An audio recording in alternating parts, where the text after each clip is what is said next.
Welcome to Autoimmune Secrets. I'm Jonathan Otto. I'm your host. Last episode, we looked at a number of neurodegenerative diseases. Today, we're going to be exploring Lyme disease, considered to be the most common tick-borne infectious disease in the United States. Most people know it as an infection caused by deer ticks, but there's more to the story. We'll also be considering the role that toxins and parasites play in autoimmune disease, since we're living in constant exposure to environmental toxins. This is going to be such an important episode, and I'm telling you, it's valuable for absolutely everyone. Lyme disease and toxins, parasites are something that we actually all need to think about, and they can have dramatic impacts on our health. And when we turn it around, everything changes. You'll see that, and we'll prove it in this series, and you'll see what you can do today. Again, I want to say a huge thank you to those of you that chose to support our mission by owning the Autoimmune Secrets Silver or Gold package. Your support helps us to make a difference. It helps us to keep going, getting a message into the world to touch and save lives. It helps us to continue to serve you. But most importantly, it helps you to be able to have a resource in your own home library that you can share with loved ones, your friends and family. Not to mention that you also get a free buddy pass along with when you make a purchase of either of the packages. You can click the link below now to check out the huge savings that you can get, as well as all the bonuses during the free screening of this series. So take action today and check that out and consider supporting our mission. Now let's continue on with the episode. I got into the Lyme disease world because of my wife. My wife has a long health history. Got quote unquote sick when she was 7 years old and just started all kinds of issues. Coma, heart surgeries, sinuses scraped, just list went on. They actually weighed her hospital paper file. This is obviously when they did paper notes back 25 years ago. And it weighed 20 pounds. That's how many, health issues she had. But when she had my daughter a little over 5 years ago, when Lila was born, the bottom fell out. And leading up to it, we had a lot of signs and things that should have gave us clues as to, this maybe isn't all going right. She was having some heart palpitations, some heart issues.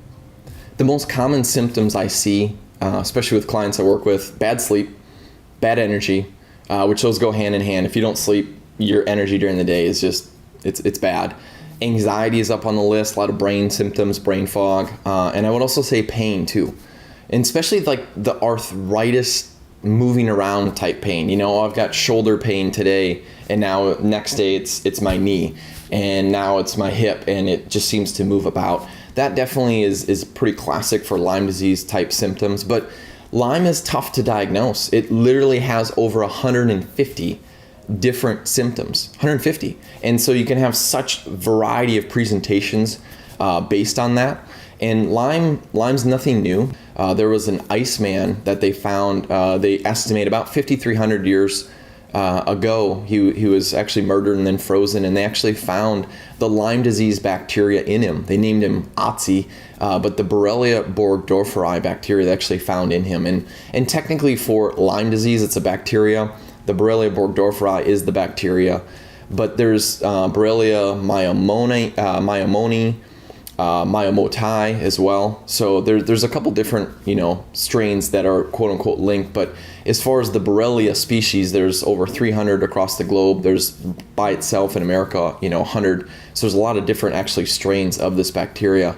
And Lyme disease comes in many different forms. Spiral shape, so it's a spirochete, likes to drill, so it doesn't like to float around the bloodstream, which makes it tough to diagnose or really tough to test as far as lab testing, blood testing. So it likes joints, it likes tissues, just organs as well too. When the Lyme disease bacteria, the spiral shape gets stressed, it can actually change or morph. It can change into a cyst or a round body form. So instead of essentially from going from that spirochete form, it'll literally engulf and eat itself and turn into a ball or like a cyst form. And it's that form itself is 1,000 times more protective against antibiotics when it changes into that form. And it can do it, within a matter of minutes, pretty quickly. It's also got an intracellular form, or what we call like a stealth form, where it'll go inside of our own cells. And this is where the autoimmune component comes in, causes autoimmunity. And then our body starts attacking our own cells, thinking that maybe that's Lyme inside there, or, And then there's also another form called the biofilm. as well. So there's a lot of different forms, and Lyme disease itself is evasive. I mean, it replicates as well too, gets other bacteria, other bugs, pathogens, viruses, fungus to tag along with it as well too. And so going after disease, you really have to go after what's not supposed to be in our body and what's attacking our body. As consumers of the Western medicine paradigm and now in integrative medicine, we've become prone to seeing the microbiome as our enemy. We are told that we have yeast that's overgrown. We're told we have maybe spirochetes like Lyme disease. We have Borrelia, and Burgdorferi is the bacteria there, but then you're often diagnosed with co-infections, they're called, and things like this. And so pretty soon you've got this whole list of pathogens or these attackers on your system, and you're again and again given more antibiotics or more herbs and compounds to kill the yeast or the bacteria that are overgrown. But I want to back up for a second. You are more powerful than that. You are more robust than just a spirochete that's one in a trillion different organisms that could pop up in your environment and inhabit your body. If you are seeing these things collapse, it's not because these guys came along from nowhere and attacked you. It's because these guys were present in an ever-collapsing ecosystem, and they happen to be present now in your very narrow ecosystem that has become narrowed, not perhaps by your own behavior, but because of the chemical farming industry that has destroyed ecodiversity through the use of these widespread antibiotic like pesticides and herbicides. And so these chemicals have come to shrink your organic garden, your ecosystem down to this monoculture, and it's naturally going to require and manifest other organisms that are going to try to come back into the ecosystem now. Now, to get a good sense of this, think about your garden. Your garden, if you go out and you clear cut an area of nature and you're going to make yourself a garden and you don't go and immediately start working that soil, you're going to get a whole field full of weeds. That's exactly what happens in your ecosystem of the microbiome. If you clear cut with an antibiotic or a big viral infection or chemotherapy and you wipe out that ecosystem, you're now like that denuded piece of earth, and the first things that are going to appear are the weeds. These can be Candida, Klebsiella, Pseudomonas, Clostridium, all these different weed-like organisms that are going to crop up very quickly to fill the void that you just created in nature. Nature abhors that void. It's going to fill that vacuum up with these weed-like bacteria that can thrive and grow very quickly in these adverse situations that your environment has created in your body. Once those weeds come in, we tend to, in the integrative medicine as much as in the typical allopathic medicine, we start to blame those things for your symptoms. We say, oh, you have yeast, therefore you have brain fog, you've got chronic fatigue, you've got autoimmune disease, you got all these conditions because of your candida overgrowth or this. So now you need to go on a diet that won't feed the yeast and therefore eliminate that. When in fact the only reason the yeast was there was not because your diet was devoid of nutrients. It was actually full of chemicals that were destroying the ecosystem, and in that loss the weeds came in. So we keep blaming the weeds for the problem when in fact the weeds came in their natural role to recover an ecosystem that was demolished by some invasion of chemical farming or the like into your life.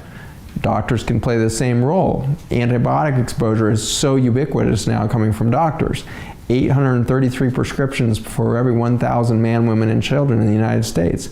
It's a devastating fact that we are just covering our population, not just in antibiotics in our food, but from our physicians and caretakers as well. So we've got to stop clear cutting if we expect ever to see a dent in the candida and the Lyme disease and all these other parasite conditions that we keep blaming, because these guys are simply in the environment.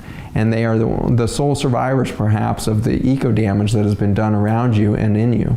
Too prevalent. CDC states right now that 300,000 people are affected each year by Lyme disease. And if when you actually, in their previous number, Jonathan, was 30,000. So now they're saying that's probably 10 times more than what we thought, 300,000. And a lot of the Lyme experts, or the people out in the Lyme disease world, believe that that number is even underestimated. It's probably 10 times more than what that is. So it all comes down to, we can have Lyme disease, we can have the bacteria, Borrelia burgdorferi, or there's some other actual bacterias, different Borrelia species that actually cause it too. But, you can have it, but the key is how healthy are you as a host?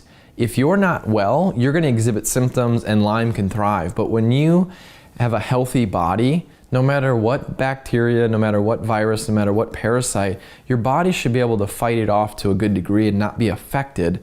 But when you are immune compromised, then that's really where the big issues come in and say, okay, now you're actually probably going to exhibit symptoms, now you're going to have issues, happening. So if we just focus on, instead of, quote unquote, fighting the darkness, right, the bug, if we focus on bringing light into the body, like life and healing and health, we're always going to win that battle.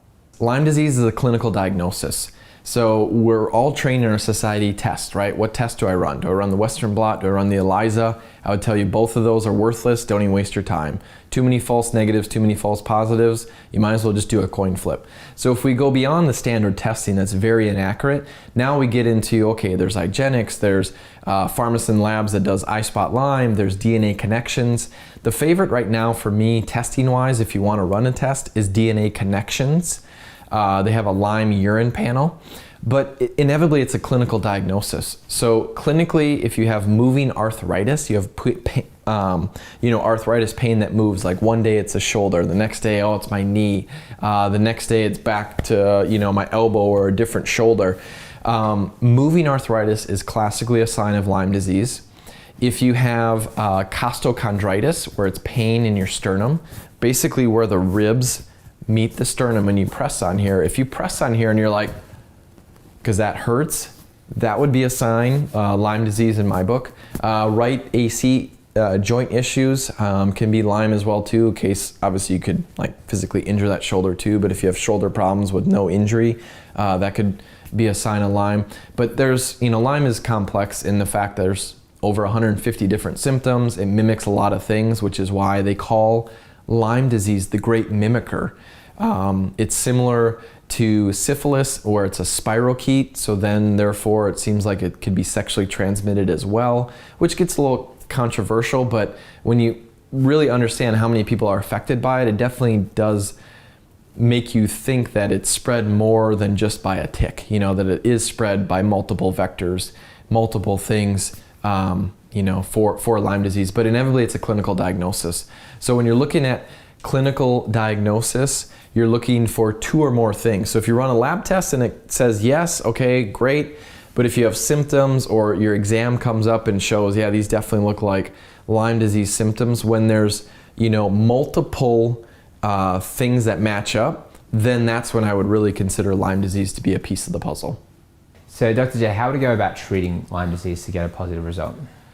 Treat Lyme. This is the $1 million question, right? My approach is, I think this is a little atypical because in the Lyme world, it's all about killing the bug, right? You've got a bug, you've got a bacteria. I want to kill it, I want to annihilate it. But to some degree, it still kind of goes back to this whole antibiotic, antibacterial craze that, we got to kill all the bugs in our body. Well, we have a lot of bugs in us. Now, obviously, Lyme is pathogenic and bad. But when I look at how do you get well from Lyme disease, the first thing that I always look at is what is protecting Lyme. Why can't the immune system by itself take care of this bacterial infection? And it's usually because it's protecting itself. So what protects Lyme disease?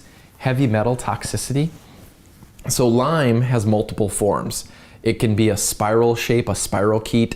It can turn into a cyst or a ball, which is very protective. It's pretty inactive activity-wise, like metabolically, but it's pretty protective against antibiotics, 1,000 times stronger in a cyst, ball, sphere type shape than a spiral shape. It's got its intracellular form, and this is where autoimmunity actually comes in with Lyme disease, is Lyme will go inside of our cells and essentially kind of be inside of our own cells, and our body's like, wait a minute, I don't think that's right. Something's wrong with that cell, and it'll attack it.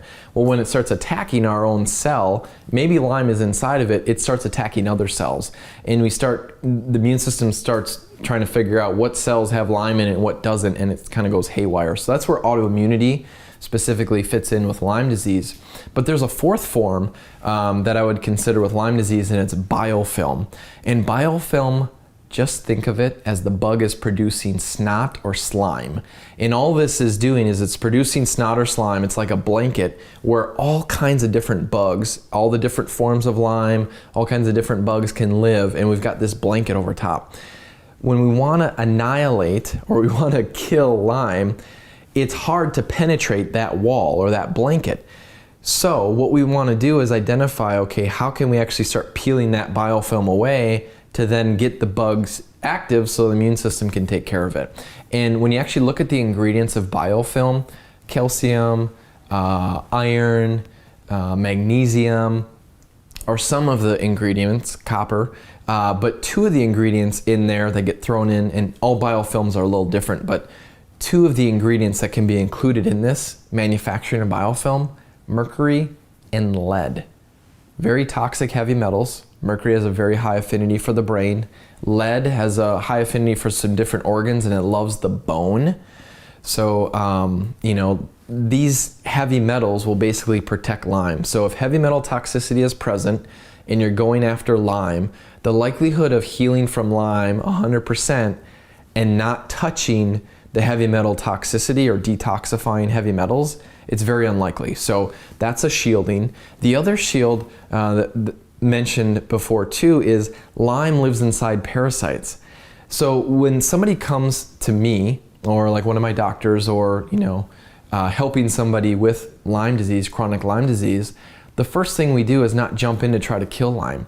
The first thing we want to do is open up the drainage pathways, and then we want to start removing what is shielding or protecting Lyme, which includes heavy metal toxicity, which includes parasites as well. So that's why in any Lyme disease protocol, I would always parasite cleanse first, I would always detoxify, and then I generally like kind of the mopping up of the smaller pathogens, because it's just too hard to kill Lyme and these other pathogens when all these other things are protecting it. So there's definitely an order to it. And for the person that's struggling with health right now, as you're listening, if there's one thing that you can start focusing on, it's drainage and opening up the liver bile duct area. The liver bile duct, when that's clogged, that clogs up the body lymph, that clogs up the head, draining into the lymph. And if you want to put yourself at risk of Alzheimer's and dementia, don't drain your brain. So every time you sleep at night, your brain drains fluids. But when the liver bile duct is backed up, when the body lymphatic is backed up, the brain has a very hard time draining. So for you that's listening, memory issues, brain fog, just can't process, just, very sensitive to, smells and lights and things like that, drainage. Focus on drainage first, then come in and do some parasite cleansing. You can incorporate, depending on what it is, you can sometimes incorporate some detoxification. Focus especially on detoxification then as you get through parasites, and then do some mop up of some pathogens. And I really think that is a great timeline to understand how do you heal from Lyme disease. So I finished my undergrad degree in medical school. I am from India, so that's where I finished my medical school. And then I came here, and as every other foreign immigrant, I have to go through the USMLE boards. And while I was studying for the USMLE boards, so amidst all of this studying and applying for application, 1, I neglected my health. 2, I overstressed my body by working so hard and neglecting rest and exercise. All of these together start giving me symptoms. So while studying, I started having headaches. I wasn't eating right. I wasn't exercising right. I wasn't releasing my bowels right. And eventually what happened is things started building up, and I had symptoms of constipation and diarrhea. And now my medical brain is like, oh, I have IBS, and this is because stress related. It's just a lot of cytokines in my body. And so I tried to take care of myself and try and heal it. And slowly the constipation and diarrhea evolved into having blood in my stool. Immediately I knew what was happening, because this is something I've always studied. But just the fact that it's blood in the stool, that will immediately give me an idea that I have, instead of an IBS, which is an irritable bowel syndrome, I have IBD, which is an irritable bowel disease, which could either be two things from what I've studied: ulcerative colitis or Crohn's. Ulcerative colitis, it's only really, what is that word? Smaller, it's not smaller. I can't remember the word, Jana. Yeah. Defined disease. It's only in the colon. But Crohn's disease is something that can occur all the way from the mouth, all the way to the anus. So it affects the entire GI. Both of them manifest initially as the same way. You have blood in your defecation, in your stool.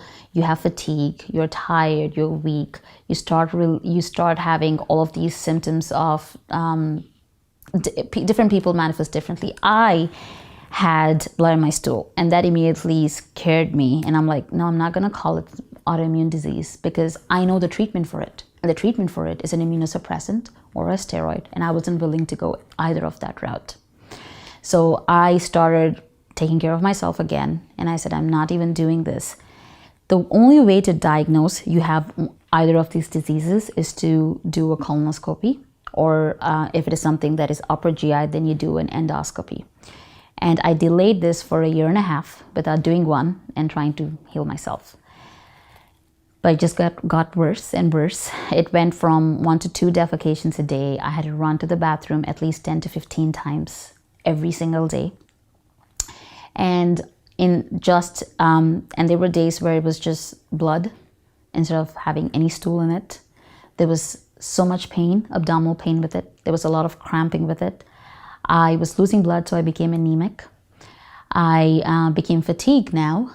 I was not absorbing any food that I was eating right, so I was malnourished. Like a 30-year-old who was an entrepreneur, no issues, no history, got a cold and never recovered, and is so sick now, or became so sick that he was wheelchair bound and had to move back home with his parents, and was given very nebulous diagnoses like post-viral syndrome that, went from specialist to specialist without any real answers. And what we've discovered is that the virus was really just the trigger for the impact of environmental exposures that his system now can't navigate anymore. And we're in the midst of reversing it, actually. And you're seeing symptoms improve? Oh yeah, so one of the major impact points was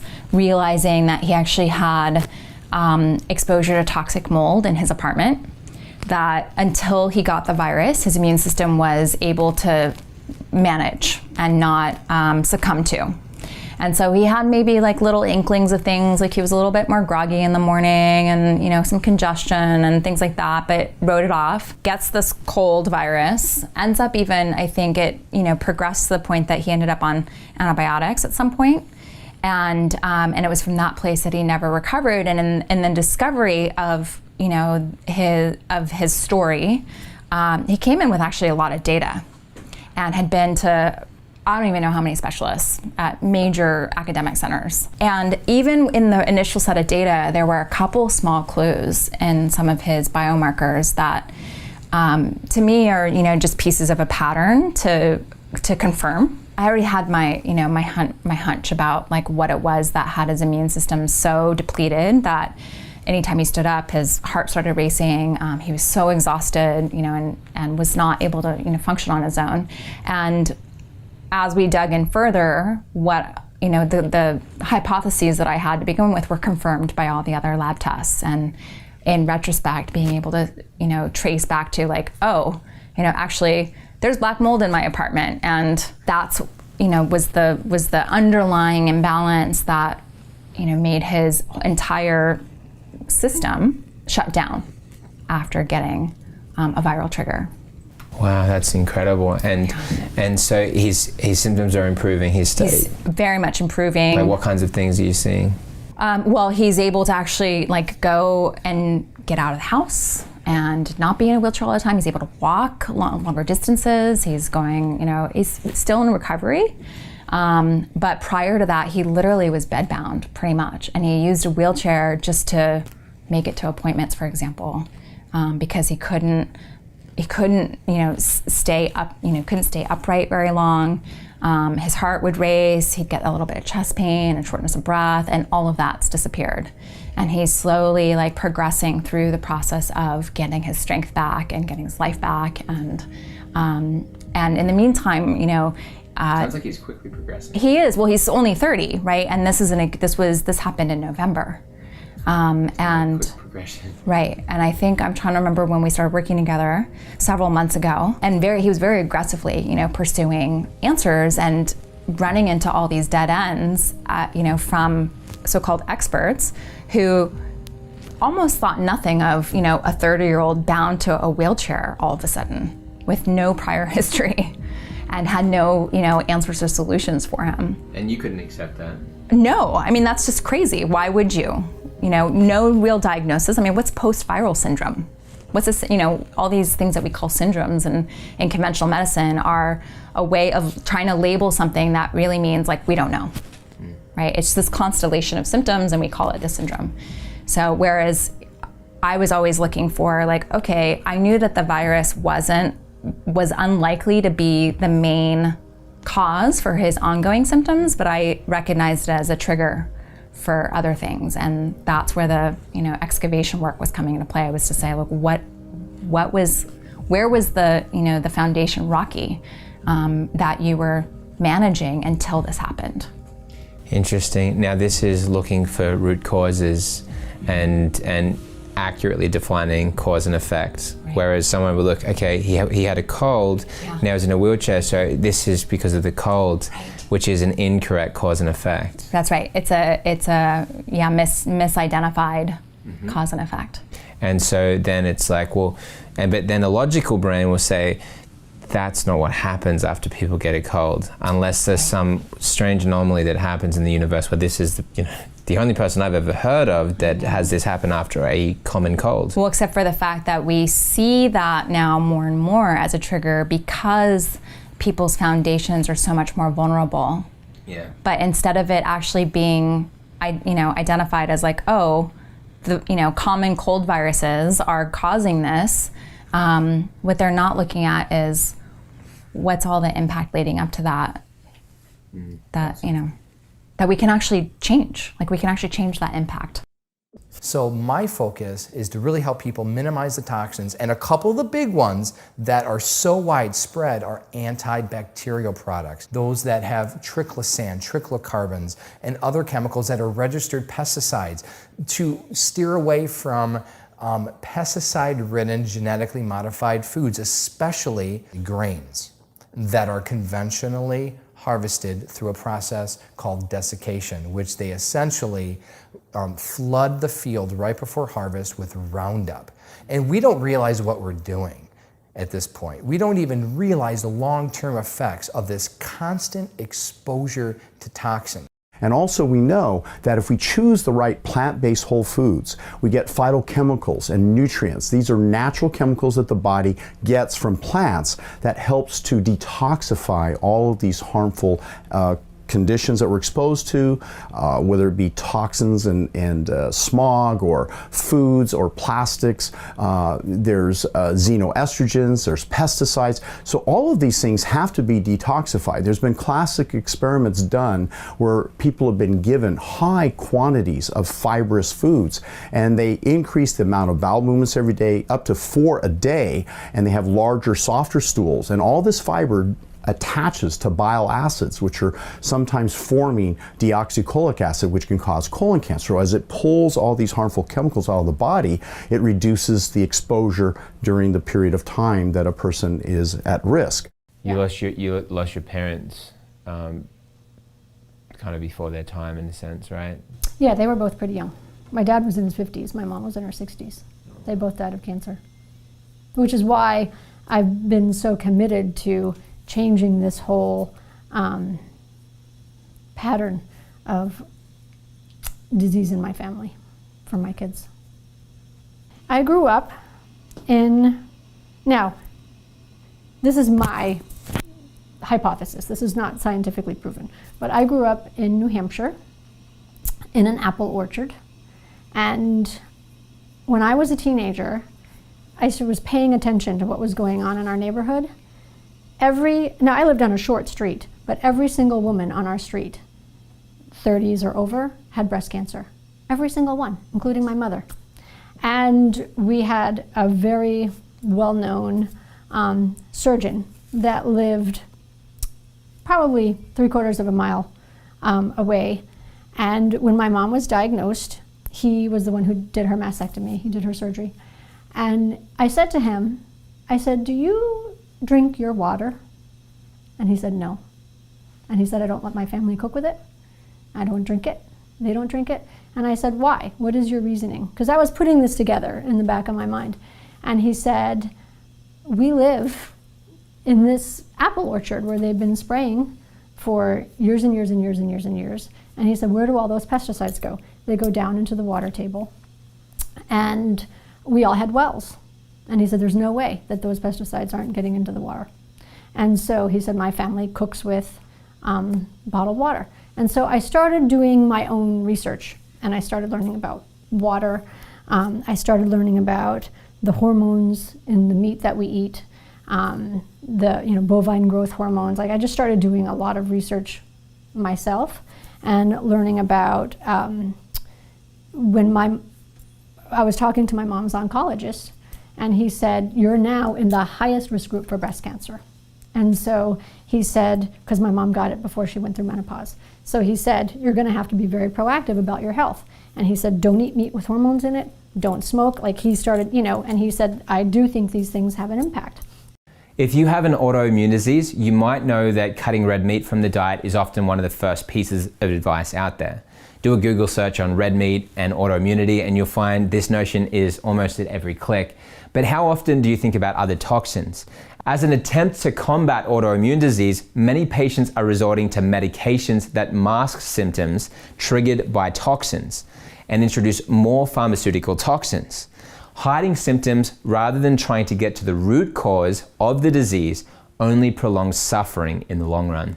In my understanding, there's a lot of different risk factors. It could start anywhere from birth, our genetics, our childhood, immunization that we take, diet, the environmental toxins, our sleeping habits. There's a lot of different risk factors today in today's society around us that is actually causing all of these organisms, toxins, everything to be formed into our body, which is not part of the way it's supposed to be functioning normally. So when there is an imbalance in any of these, then we don't know how to react to it. And so this reactivity can become a negative reactivity. And that's why we experience all of these problems. Now, whatever we take, we have a great self-defense mechanism that can actually fight off things. But as they keep increasing, our immune cells are not able to replicate as fast as the amount of toxins that are ingested. And that's why the toxins are able to fight against the immunity, and that's why they win. It's like the enemy comes in, there's more of the enemy, less of the soldiers in the body, and the enemy is able to overpower the soldiers, and that's when we have all of these symptoms. So autoimmune disease is not really when a disease has already manifested itself. It's something that can occur when symptoms start occurring. They could be different kinds of symptoms. It could be something like a common cold. It could be an itch here, a rash there. It could be hair loss. It could be a lot of different things that occur. But it's the way we're so used to just ignoring it or applying something like a Band-Aid immediately and say, okay, I've taken care of it. But it's still fighting and fighting and fighting and trying to push things out. So that's what happens. What do you see as being some of the biggest triggers that people are exposing themselves to today? Okay. It depends. It depends on where we're situated. For example, here in America, my biggest concern is diet and all the drugs that we're exposed to. I was with a patient the other day who was only 6 years old and had 45 antibiotics by that time in his life, only 6 years of age.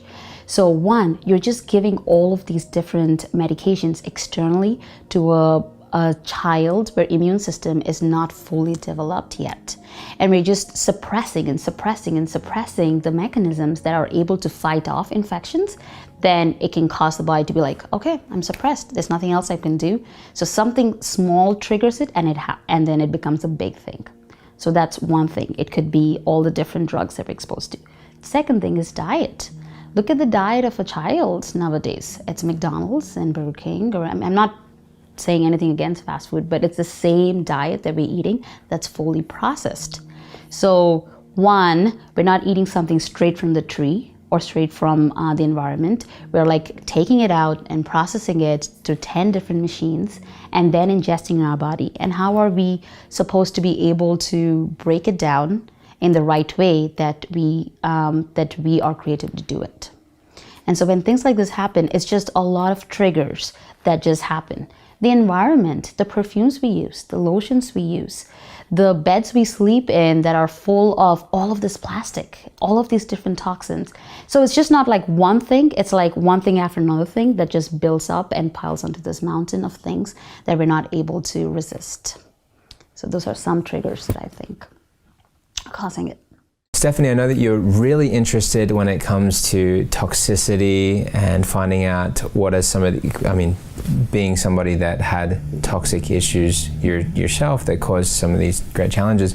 I know you're really interested in finding out what some of these sources are for people. Yeah. What are they, and how can people get rid of these things? Right. Well, I think, there's across the board so many types of exposures over the course of our lifetime, every single day. Every time we eat food that's been grown conventionally, it's been sprayed with pesticides. Every time we drink out of a plastic bottle or a plastic cup, there's chemicals that are leaching from plastic. Every time we put something on our skin, whether it's a lotion or certain sunscreens, they all contain ingredients that disrupt the endocrine system, add chemicals that seep into our system, the water we drink, the exhaust fumes from cars, the exposure to certain metals. A lot of people talk about heavy metals, and comes both from mercury filled fillings, from certain ingredients from vaccines, from fish that we eat, larger fish that eat smaller fish and accumulate mercury in there. One of the kind of more recent understandings are biological toxins that come from organisms that we are exposed to or acquire, whether it's certain bacteria that our immune systems kill off, and those produce endotoxins that our immune systems can or can't clear. Mold is another one, so being exposed to mold, and not the spores themselves, but again the toxins that are released that some people's immune systems aren't able to get rid of on their own. So the list is endless. It's like, where do you want to start? Wow, and so then how do we get rid of them? So in conventional medicine, they always say, oh, we have a liver for that. What are you talking about? Toxic buildup. And that might have been true maybe 100 plus years ago, when the amount of toxic exposure was met by the ability for the liver to keep up with clearing it. And nowadays, though, the impact is so much higher and accumulates so much faster by just the way that we live, and in addition to that, we have these defense mechanisms that are part of the detoxification process, our microbiome, for example, that have been compromised. So our livers might be fine, but our microbiome, which is part of the biotransformative process to allow toxins to escape the system, escape the body, have been impacted by actually oftentimes those same toxins that we get exposed to. Each and every day we're subjected to toxic heavy metals, some which we can avoid and some which we simply can't. Those with Lyme disease, parasites and other co-infections have a more difficult time clearing heavy metals from the body. These toxic metals fuel inflammation, suppress the immune system and hinder the body's detoxification systems. This sets the perfect stage for Lyme and other chronic infections to take hold in a body that becomes very toxic and without defense. Heavy metal poisoning. Heavy metal poisoning is a huge, huge factor in autoimmune disorders, okay? When heavy metals bond to proteins in the body and get deposited throughout the body, okay, sometimes the immune system will try to go after those heavy metals and pull them out of the tissues because those heavy metals are causing such damage in the tissues. When that happens, the immune system's going digging into the tissue, okay, to pull this heavy metal out, but it damages the tissue in the process. Okay, and that actually goes back and is tied into leaky gut and also faulty liver metabolism. Okay, as we age, and we have in our environment, we have all these different toxins in our environment. If you look up my book, Detox for Life, I have multiple chapters in that book talking about how there are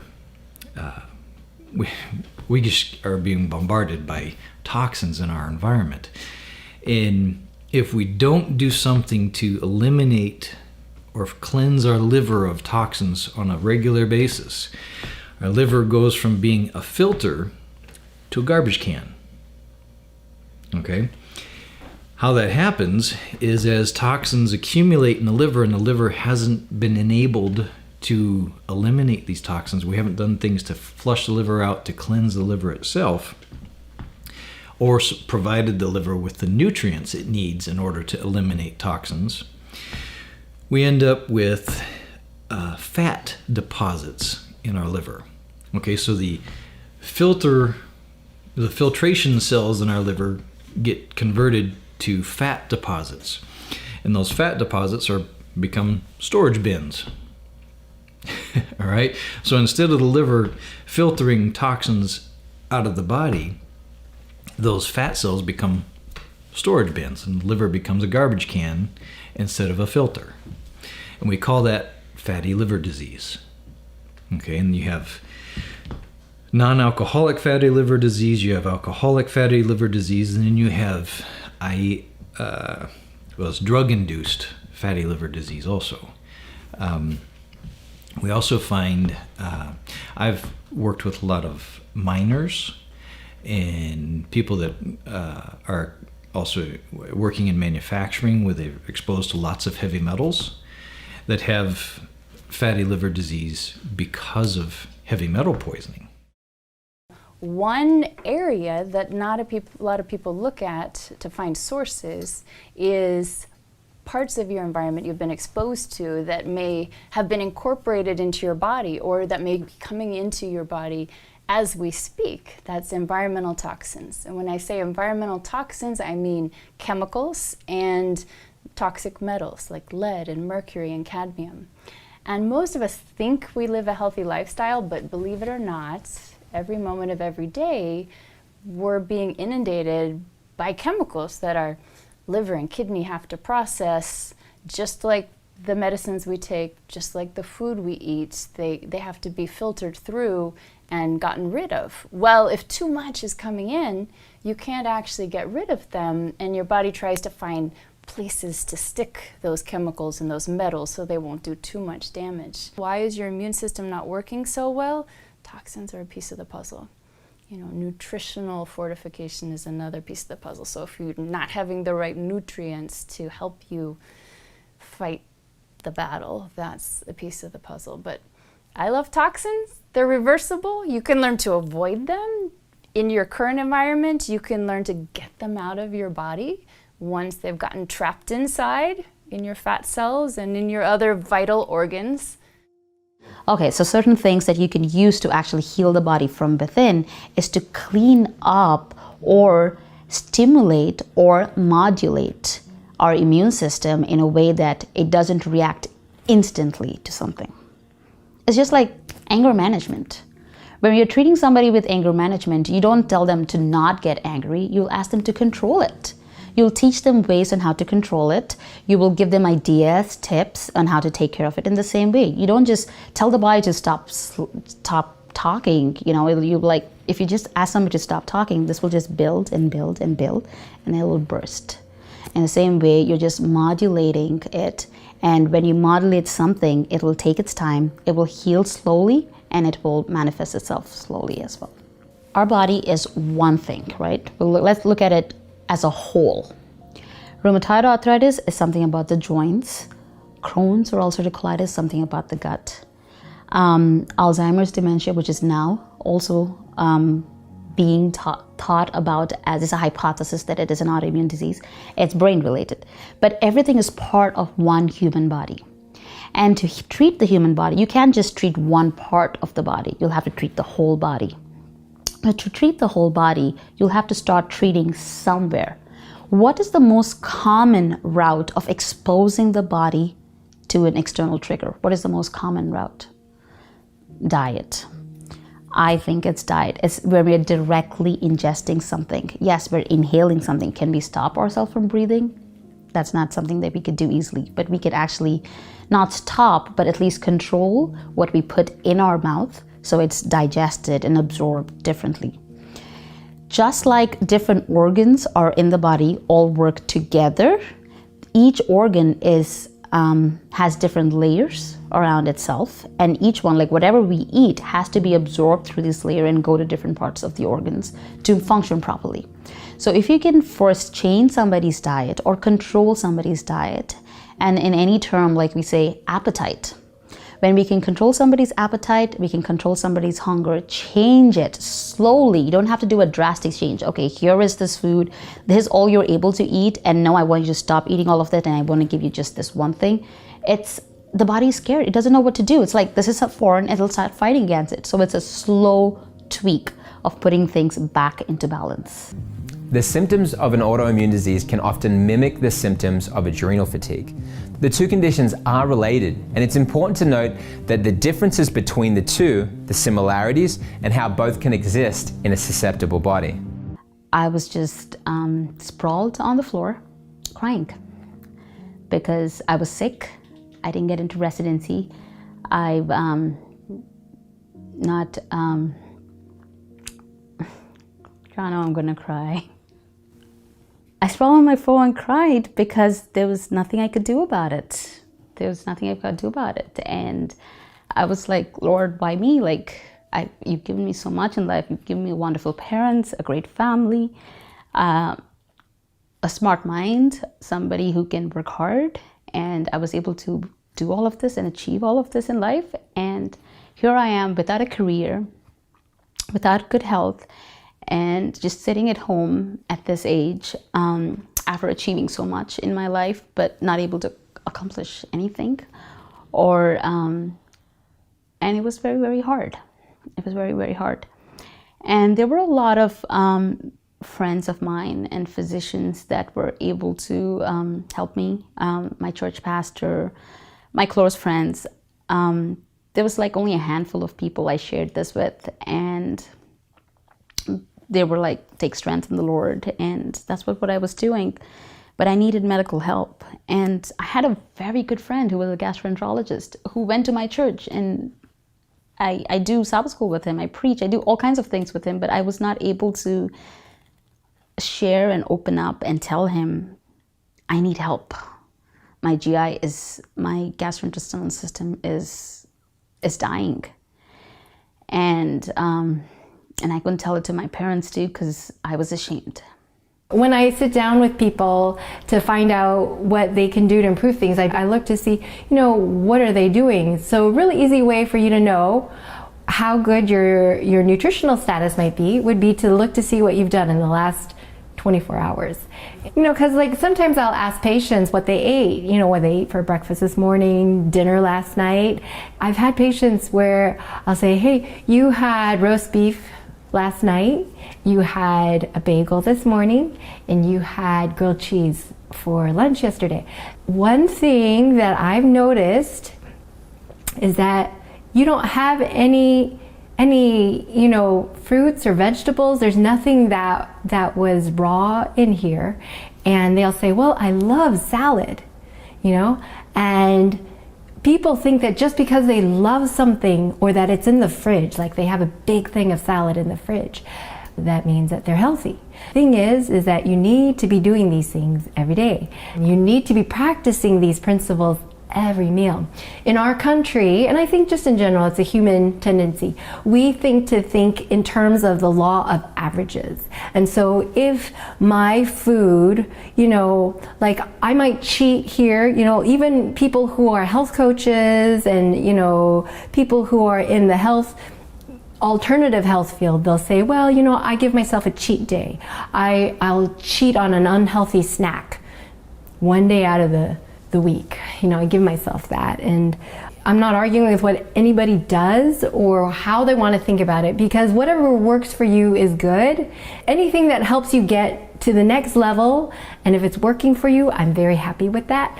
But on the other hand, I would like for us to think in terms of wanting the best thing. I don't like the idea of us saying, I want to save a treat for that day, because like for me, I'm like, why elevate something that is hurtful to this position of it being a special treat?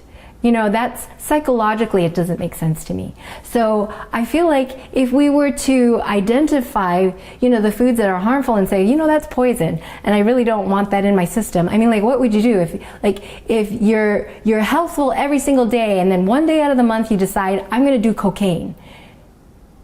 It doesn't make any sense. That's how I look at food. And actually, you know, for someone with autoimmune disease, for instance, we know that people with autoimmune disease tend to be a lot more sensitive to gluten. And the thing is that if you get all the gluten out of your system and you're good, because some people say, well, I'm not doing as much gluten as I used to. The thing is that you can eat gluten, you know, once every 3 months, and it will still be hurting you and causing you inflammation. Because if you think about it, it's kind of like this.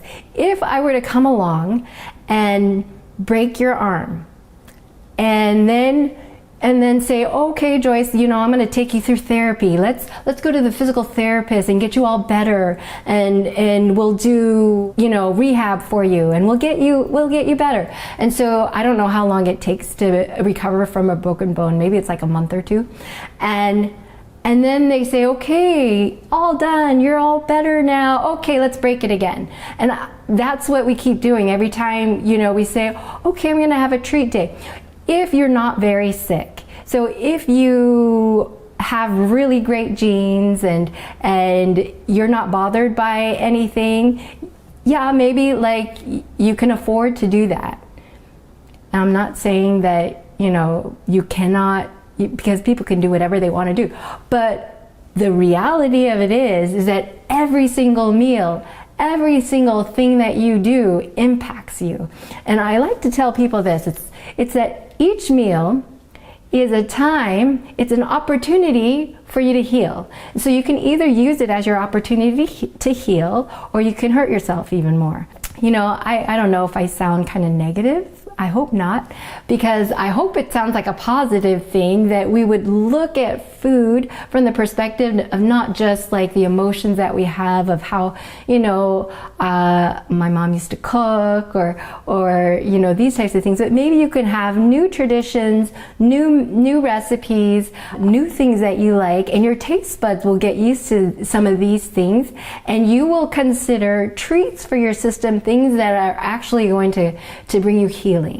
That would be one piece of advice that I would give for people to change the window. You know, we call this reframing. So like some people, when they get this diagnosis, they're like, I can't eat the foods that I wanted to eat before. I can't eat gluten. You know, the foods that are most commonly associated with food sensitivities and inflammation and these types of things, they will be foods that you're going to get from animal products. So meats, especially the processed meats, dairy is huge. That needs to be out of the system for anybody with autoimmune disease. Eggs.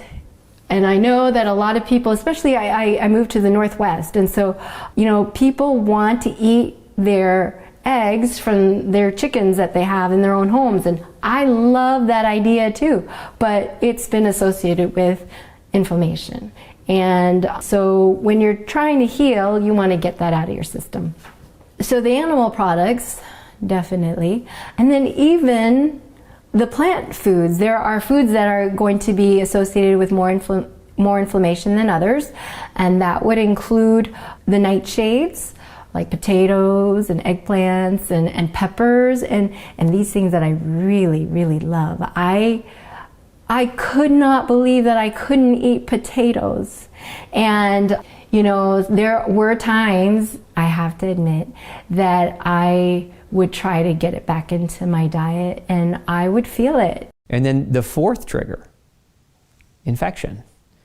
And I've mentioned infection with other patients, parasites, bacterial infections, yeast overgrowths or yeast infections, prion infections, mycoplasma infections. There's all different kinds or types of infections. But infections, when I say infection, I'm not talking about, some people are saying, well, I don't have an infection, I don't feel bad, I don't have a cold or a flu. It's not what I'm talking about. Think of Lyme. It's a chronic infection. Think of, if you ever heard of, there's a bacteria called Helicobacter pylori.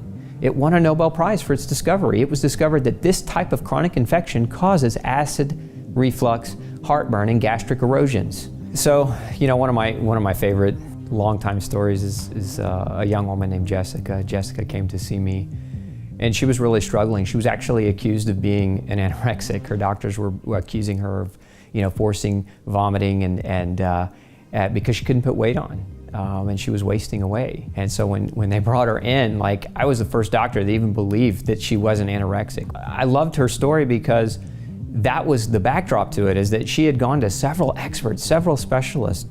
You know, God led her to me. You know, I believed her. And, you know, what was interesting about her, she had some parasites. You know, parasites steal from you. They rob your nutrition. Like, that was one of the main things we found. And we found several things with her. She had a lot of different food allergies. But she was manifesting all kinds of symptoms. Weight loss, she couldn't put weight on.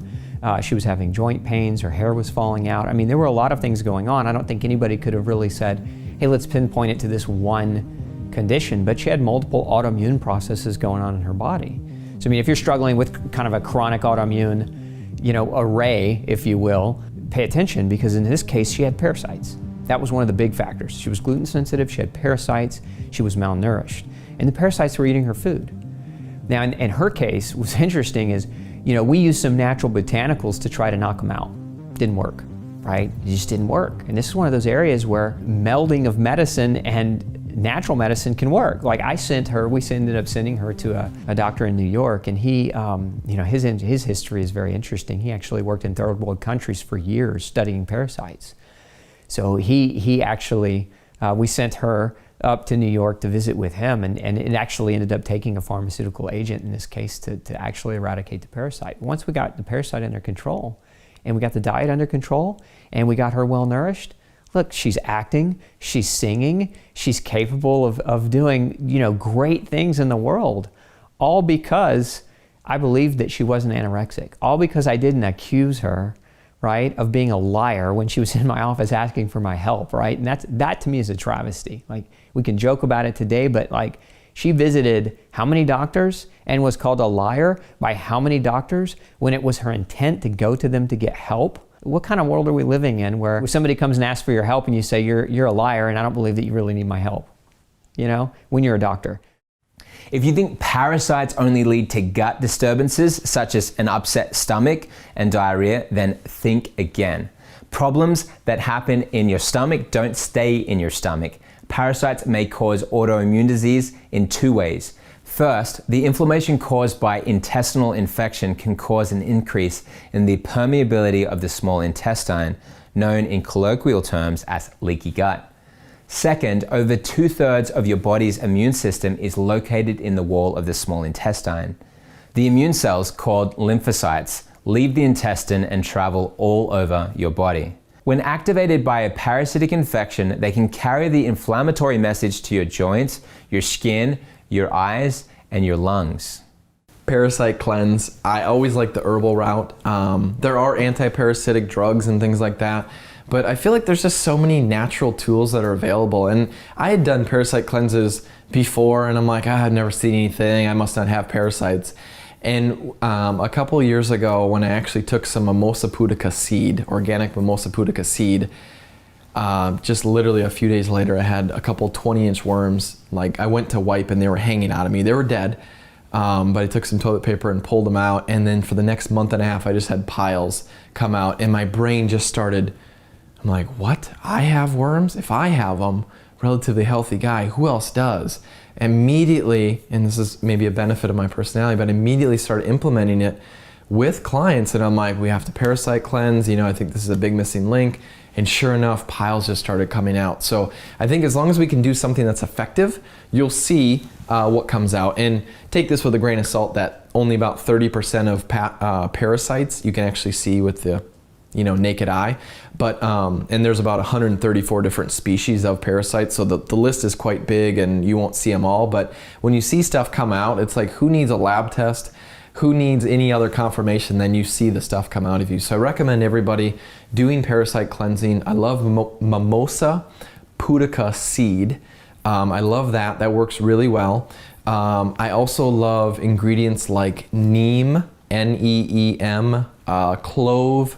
There's an Ayurvedic herb, very well used antiparasitic called Vedanga that works really well as well. So I like using antiparasitics like that, taking that, and the rule of thumb with parasite cleansing or parasite killing, if you will, is be persistent and be consistent.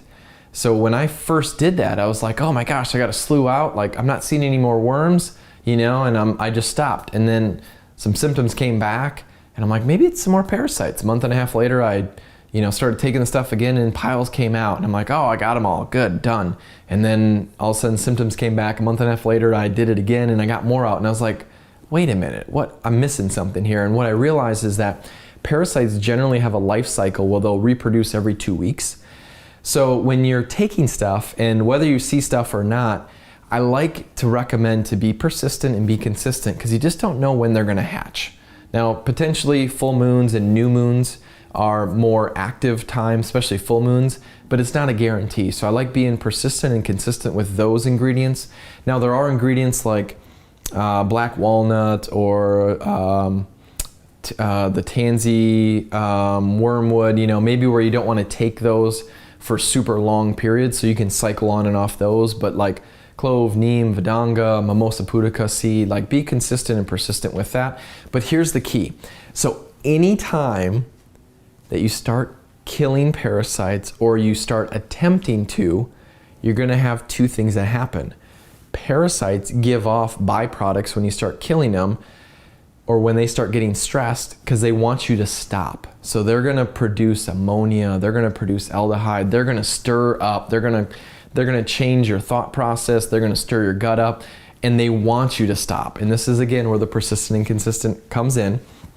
And then the other thing is, once parasites actually die, if there's heavy metals inside of them, if there's viruses, bacteria inside of them, if there's mold spores, those things can potentially release. Now, mimosa pudica seed's really good because it really suffocates and helps to pull out, but there's some parasite killers, that kind of, like kill and it explodes the parasite and these things come off. So regardless of which it is, if you're just making them mad and they're releasing chemicals, or you kill them and they're basically debris or chemicals released, this is where we need something to help bind on and grab onto it.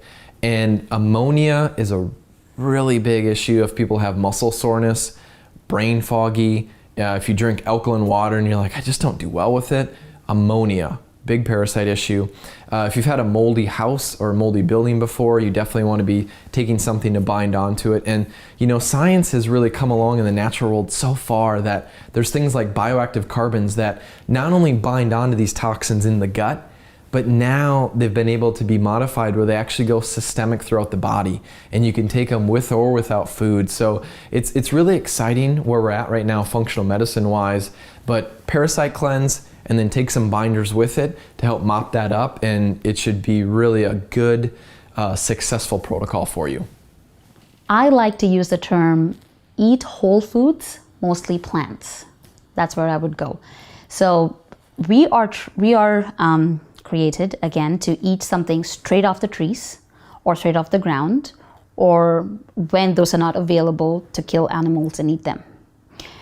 When we do that, we're eating something that is easily digestible, easily available, clean, without any preservatives used, without anything else from the environment that is actually ingested in it. Talk about plucking an apple from a tree. You pluck it, you eat it, that's good for your body. Now, when you cut the apple and then you add caramel on it, you add a bunch of sugar on it, and then you bake it in the oven and kill everything else that's in the apple, what you're really eating is just straight up sugar or straight up preservative that you'll be doing. So my thought is, eat something that is whole plant-based. Eat a grain that is straight growing. Eat grains from the fields. So the way I would treat something is to go back to eating whole foods and to decrease eating processed foods. That's where I'll go. I see, disease labels across the board, but the causative issue is very similar across the board. So with fertility cases, what I see in the unexplained is a lack of the right kind of nutrient density, a lack of immune resiliency, like too much burden on the system, where the major message to their biological ecosystem is, this isn't an opportune time to make a baby. That requires a whole lot of excess resources that we at this day and age have less and less of, because we're navigating and negotiating so much more impact over the course of our early lifetime. And we actually see it even more pronounced in kids these days, right? Like there's illnesses and behavioral issues and all sorts of labels of what children deal with these days that were never present when we were young. And I think it's because they come into a world where the impact is so much more immediate and accumulates faster. And so I'll see, in my patient population, a lot of them are actually quite young, even late teens, 20s, 30s, and they're pretty sick already, as opposed to, the older generation that I'll see, 60s, 70s, where they may start manifesting stuff, but they manifested it much later. And my hypothesis is that, their exposure rate was slower for a lot longer period of time as they were getting older, as this younger generation is getting the accumulation exposure that much faster, like so much more impact right away.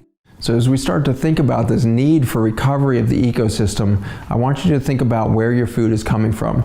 That food needs to breathe. It needs to be exposed to the bacteria and fungi in the soil so that nutrients can be delivered to the food, and it needs to actually be breathing and absorbing healthy air that's full of the bacteria and fungi that would populate the soils and the plant themselves to deliver nutrients and boundary support and all these other things that the microbiome can do. And so what are the foods that we're going to go after to support this eco-recovery so that Lyme doesn't have such a role, or the Candida does not have such a role in the ecosystem that you currently may have? The way in which we do this is by feeding as much bacteria and fungi as possible to the system, and the fermented foods is a big secret here. And so we have been growing and producing fermented foods since the beginning of food preparation in humankind, and we really only eliminated in Western cultures when widespread refrigeration happened in the 1950s. And so with that advent of widespread refrigeration, we got lazy and we no longer were needing to ferment foods because we could just store them in the refrigerator or freezer for long periods of time.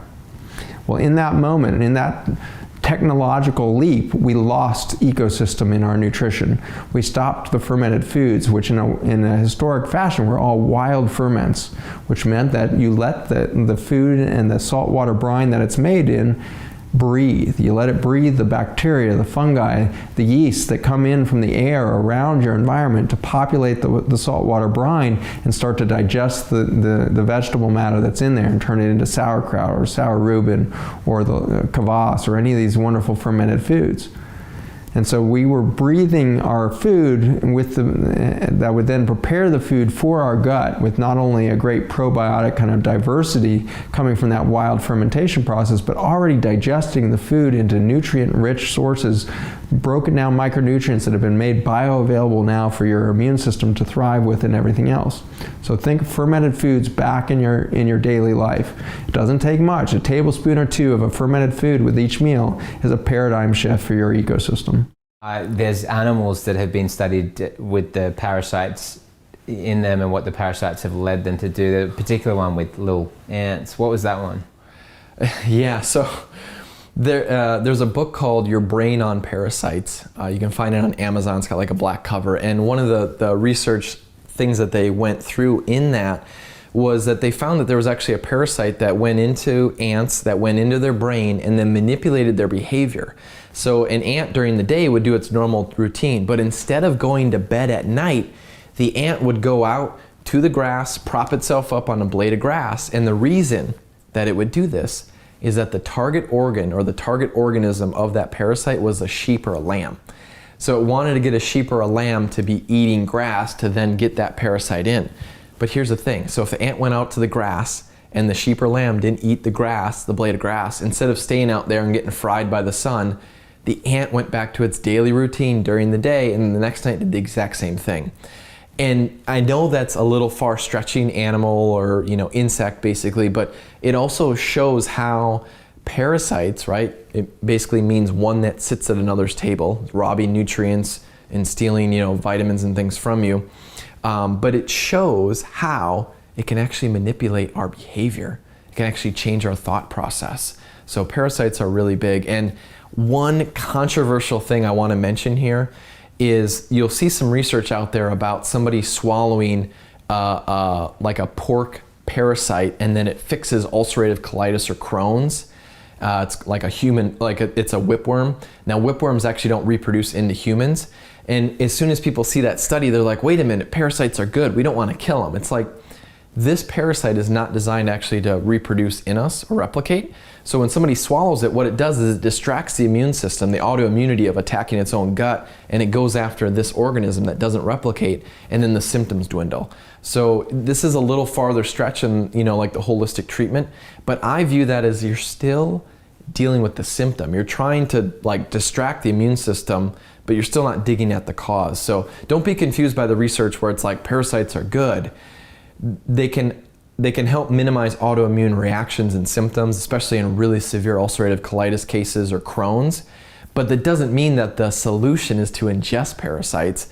It's this overloading of parasites that actually replicate in us that's causing such big epidemic issues. When we come to a specific disease like colitis, what happens in colitis is now you have infected the body so much that now it is totally inflamed.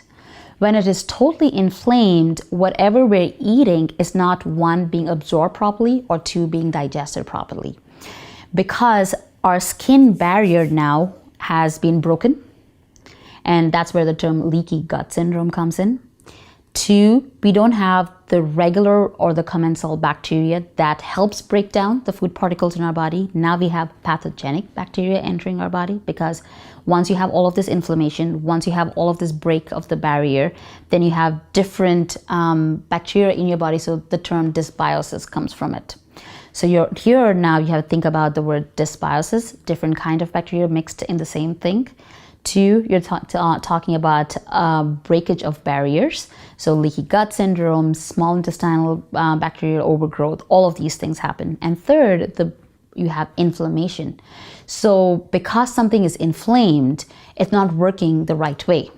Now you cannot just be like, okay, eat this the way it is, because your body's not able to break it.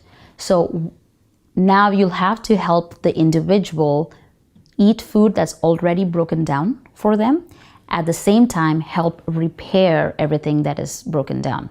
So you'll be treating inflammation, you'll be treating the dysbiosis, and giving them a diet that is easily broken down. So it's not straight up, you're like breaking a head of lettuce and here you're eating. No, they're not able to digest it, and then it will also be eroding the intestinal walls. So you're going to break it down for them in a way that is either cooked or juiced or any form that will be easily absorbed, and the body's not working extra hard to break it down into the body. So that's the time you don't just do straight up whole food. It's still a whole food, but it's just broken down. It's like baby food. You can't give a baby an apple. You have to mush it down, break it into smaller substances that they can just swallow without chewing. It's the same way. It helps them to digest it and absorb it easily. And then you're also giving little quantity, so your body's not really overworking. And that's why a lot of people that have chronic inflammation in their gut manifested in some of these autoimmune conditions, why they experience chronic pain after eating, correct? Right. Because when you're something that's already inflamed, red, it's like adding oil to the fire. It's like it's not able to digest it, it's not able to absorb it. And now you're giving something new and it's trying to fight it and fight it. So it's trying to digest it, it's trying to fight it, and then it just gets exhausted and fatigued, and that's when pain happens. Autoimmunity happens over time. It's a chronic disease. It doesn't happen overnight. In the same way, the pain and the symptoms take time to heal. So you cannot expect it to heal overnight again. So whatever, say it's taken 10 years to get to this point of having Crohn's disease, then it might not take 10 years, but it will still take a long time to kind of reverse everything. So yes, we can eventually heal that person, but we have to start slow and start healing the barrier slowly, because cells don't form overnight. Like our RBCs take 120 days to recreate or to replenish. So give it, so that's why when we give something, or we give a different diet, or we give a different supplement, or we give a different medication to help heal, it will take time to heal and come back. But eventually, yes, once we heal the inflammation, once we heal the dysbiosis, then we're able to bring the person back to normal and able to eat whatever he was able to eat before. But now we're going to give him a cleaner diet to work on. But what I've discovered is, even beyond the pain, physical pain, people are actually more interested, because they can take painkillers to stop the pain, but you can't take anything to get energy. Like, you can't take a drug to magically give you energy. Coffee just doesn't do it. Like, the energy people are seeking for it, like, we're just hungry for it. We want it. We want to feel alive. We want to be able to be with our children and pursue our ambitions and all this. How can we effectively come after adrenal fatigue, chronic fatigue, hit the root problem, and start putting things in our diet and our daily routine that give us great results, make us feel great? Yeah, so to improve energy levels, you want to look at the science in the mitochondrial world. Mitochondria, it's really progressing so much, but they're basically like the energy cell they're the basic energy factories within our cells. So they're basically giving us cellular energy. And adrenal fatigue is definitely a big buzzword, especially in the functional medicine world. And the key with adrenal fatigue, you know, if the adrenals are stressed and they're not producing enough cortisol, so you have a hard time waking up in the morning, you have a hard time sleeping at night, you're kind of like in this dead zone, you know, where you're not really awake, but you're not really, you know, sleeping. What we want to do is we want to reestablish that circadian rhythm.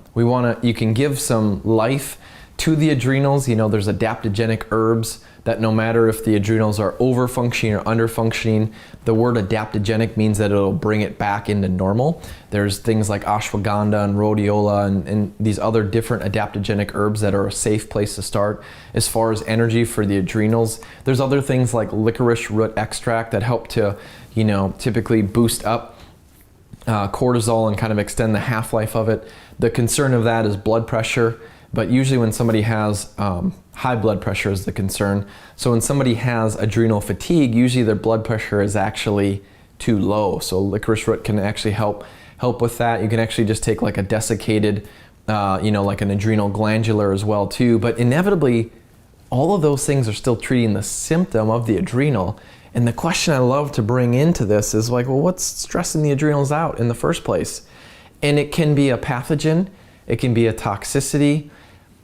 Here was one big one that my wife had, and I see this in the female gender side massively right now in our society. So my wife went to chiropractic school with myself. We went together. She got her doctorate of chiropractic, was, you know, working in our chiropractic office at the time. She got pregnant with our daughter, and leading up to that labor, delivery, you know, right one of the last times she was in the office, she's like, oh, just give me a week and I'll be back in the office. And that should have been the first red flag. So what happened is she just didn't recover. That was when she was on her deathbed, basically, a couple months in, had to, like, couldn't even basically care for my daughter anymore. Like, things were just so bad. But it should have been a red flag for me when she said that statement even before the labor process, because how can somebody be a full-time mom, be a full-time spouse, have a full-time career? Like, there's not enough time in the day. And I would classify that in what I'd like to call the modern day adrenal fatigue syndrome. And there's this undertone in our society that says, oh, you're a female, you can be a mom and take care of kids and be a spouse, but you still got to put food on the table, you know, you still got to have a career. And even if you don't follow that, there's this unconscious stressor that's like, I'm not doing enough, I'm not doing enough, I'm not doing enough. And it stresses you out. And I don't care what adrenal supplement formula you're taking, if your lifestyle is like that and you're letting those expectations stress you out, it's not gonna fix it. And the day that my wife and I recognized this and we sat down and talked, she's like, I just wanna be a mom. I'm like, great. You know, she still does stuff on our business, but her focus, she really wants to be a mom and a spouse. And I think that's where we need to understand the season that we're in our life. You know, that it's career time, great, it's career time. It's family time, great, it's family time, and understand that. But there's not a protocol on the planet that can fix this mental stressor that could potentially just constantly be there. So just wanted to share that because my wife really went through that. And once we identified it and then restructured our lifestyle around that and really communicated and talked, energy increased. So there's definitely great things you can take to help adrenal function. Always want to get to the source, but then don't miss out on that mental side that can be so important. For those suffering with Lyme, they often seem to be on a roller coaster of secondary infections. If you or somebody you know has Lyme, you know how detrimental it can be, how much it can limit somebody's ability to really enjoy life and thrive. But it doesn't have to continue this way. With the right protocol, Lyme can be overcome and effectively shut down. As we continue to learn more about the body, we can learn the tools needed to finally break free of that up and down cycle of diminishing health. And tell me how you turned around your condition. So, I changed my diet. I stopped using processed food as much. I started baking my own bread if I needed to eat bread. So you didn't have a problem with gluten? No, I did not have a problem with gluten. And have you noticed that it is a problem for many people with colitis? It is. More typically or less typically? How do I put this?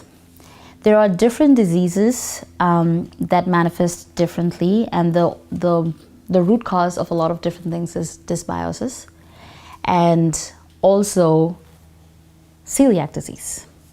Now, celiac disease is where you're totally allergic to gluten. You should totally avoid gluten because your body's not able to break down the bonds and eat it. That is celiac disease. Now, research has found out that many people do not have to be totally gluten intolerant, but they can be gluten sensitive. That means their body's not able to break down gluten and absorb it into their body.